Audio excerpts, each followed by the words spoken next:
हाल पूछता रू। हमारा राजा जी हमार बड़े रखेले ख्याल, तू बताबई यार तोहर बाटे का।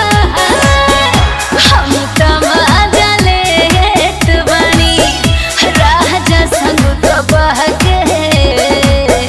हाँ तू तो खुश बाड़ू पियवा के पाके, हम तो रोवतानी सैड सॉन्ग बजा के। तू तो खुश बाड़ू पियवा के पाके, हम तो रोवतानी सैड सॉन्ग बजा के। हम मत रोवो, रोवतानी सैड सॉन्ग बजा के, बजा के।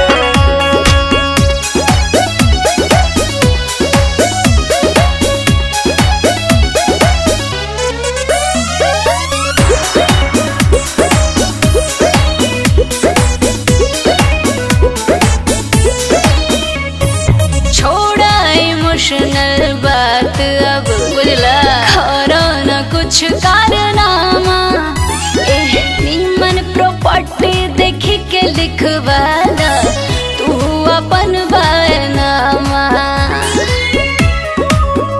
सब धन तो तोरे पे लुटा दे ना है। जब करे के रहे तयास काहे लगैलू, हमर सब कुछ तू ही हाउ हमके काहे बतैलू। इतना झूठ कवनो न फायदा बटे हम पे खिसिया के। अब तो बोलबे करबू। तू तो खुश बाड़ू पियवा के पाके, हम तो रोवतानी सैड सॉन्ग बजा के। तू तो खुश बाड़ू पियवा के पाके, हम तो रोवतानी सैड सॉन्ग बजा के। मत रोई ए जान।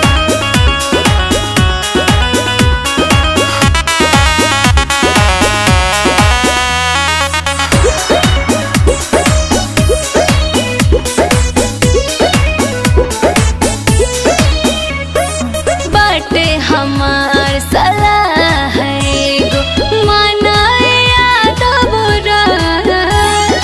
पास्ट के भूली जाब तू फ्यूचर शुरू कर।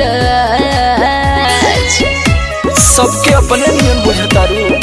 अच्छा समर के नंबर तू दिल लगा के सेव कैलू, हमरा के रख के धोखा में दूसरा के तू भैलू।